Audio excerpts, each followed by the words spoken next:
La ilaha illallah, la ilaha illallah, la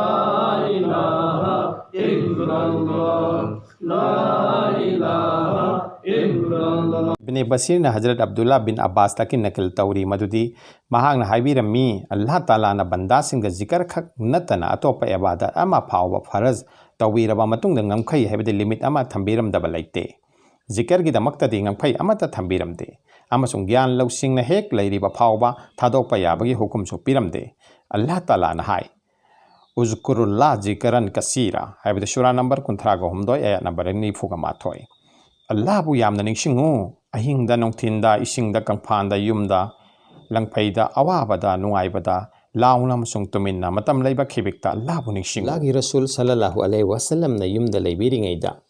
waspir nafs ka haib ayat haibadi shura number 10 ga nipan ayat number 10 ge nipan asi thapirakhi masigi arthadi asini he rasul asan ba nahak ayuk numidang Allah bu kauduna ta leiriba miyoi sing adugi manakta chang naina phamo ayat asi tharaklaba matungda Allah gi nabina Allah gi yathanga si puraduna hairiba miyoi kang basi kanano amsung kadai dano haina thiba horaklami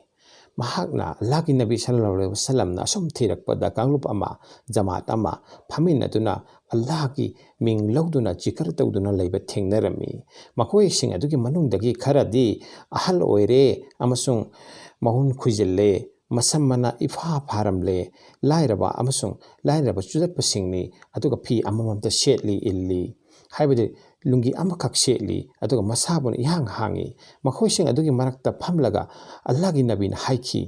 Allah gi sukarni mapu mahakna aigi umat ki manungda thak wanglaba banda sing sembire amasung aibu su makhoi gi manakta phamnaba yathang pinabirakle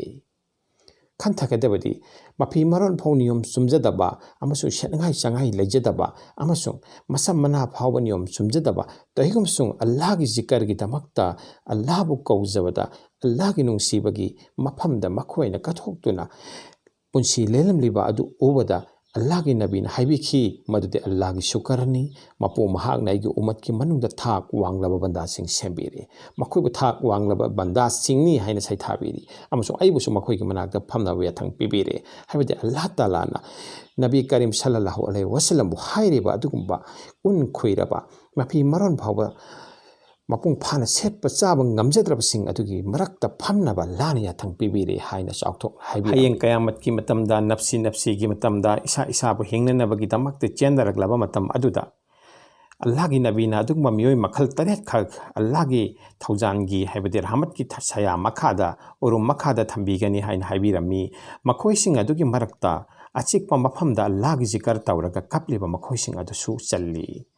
kappa haiba ase masagi guna singu ningsing laga kappa madu oibi yai natraga Allah bu pamba nungsibadagi kappa adusu oibi yai Hazrat Sabit bunani dagi nakal tawraduna Allah wala amagi wakhal wahai khara iri mahakna hairami aina karamna dua kabul oibage haiba ado ayakna lamba phangjai kanagumana hanglubada mahakna khummi Tauringai da haibade dua thangalingai nijaringai da lada changjaringai da tuman yungliba pongning da kiba pokliba amasung mitta ke pi tarakliba dua ado kabul tawgani haina ihakna che na thajajai mathaki hadis sarit haibadi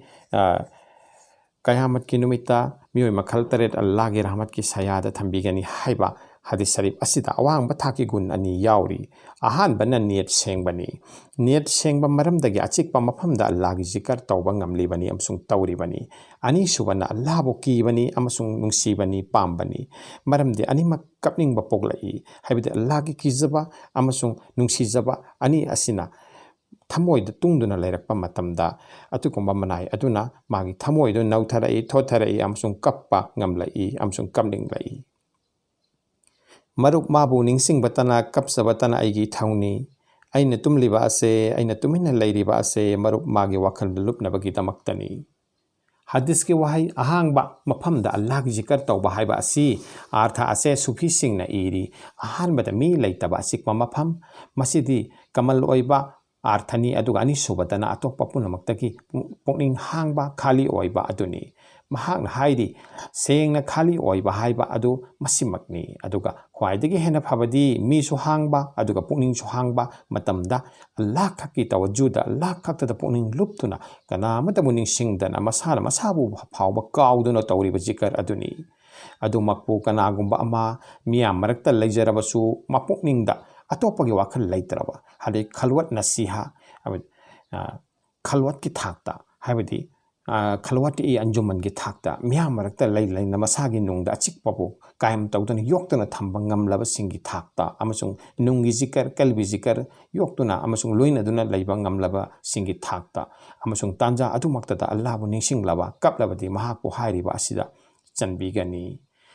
atugumba misak atugi damakta di miyam leibam sung leitaba chap managani maramdi magi damakta miyam leibam sung leitaba di lairadana mapuning da phawba atopa sing wakal lagi khali oi khrabani fana taw khrabani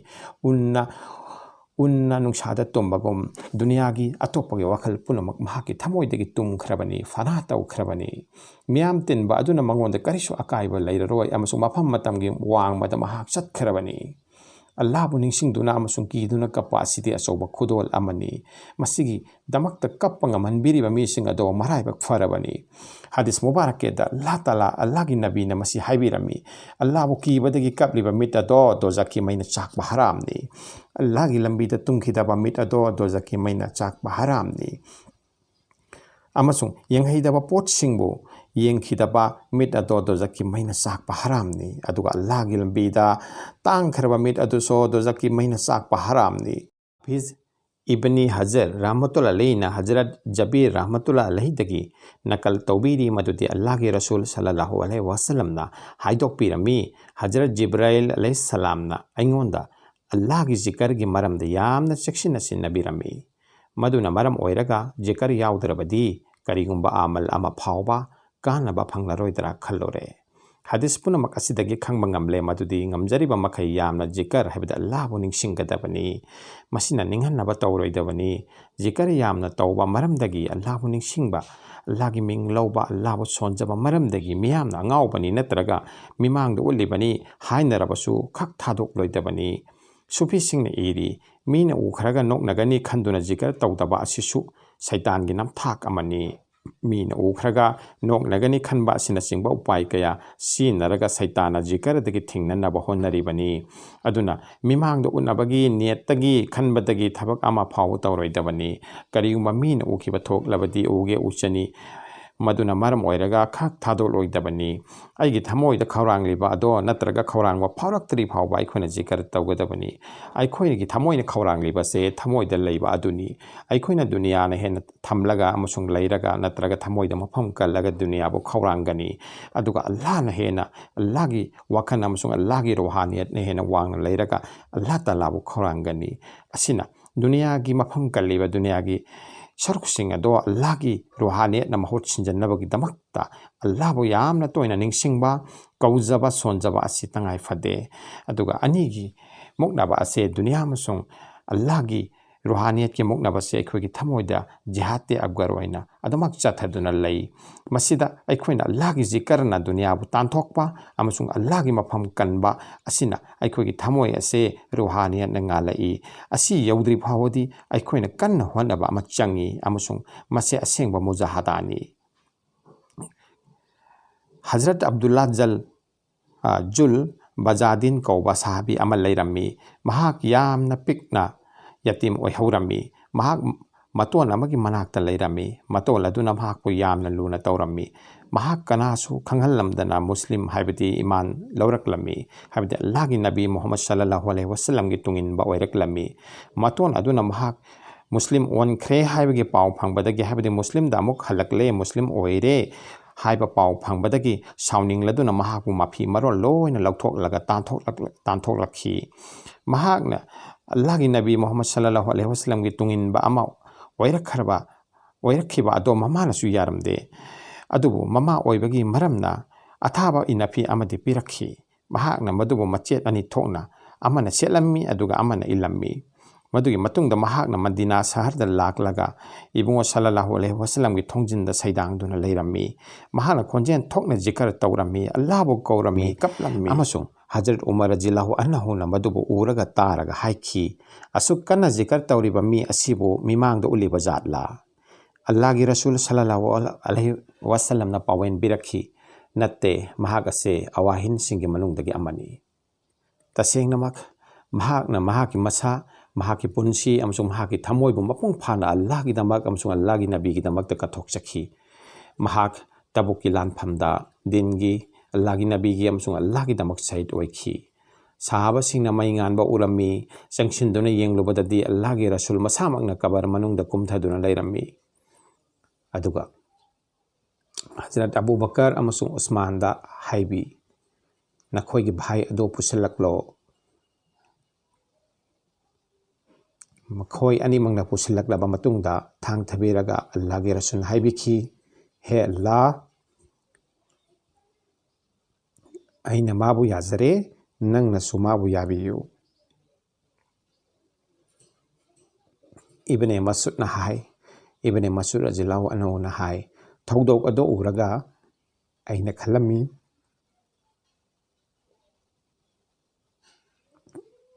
masigi asiba se aihak ojaram labadi param gadamani Hey there. Subscribe to my channel. And also press this bell icon.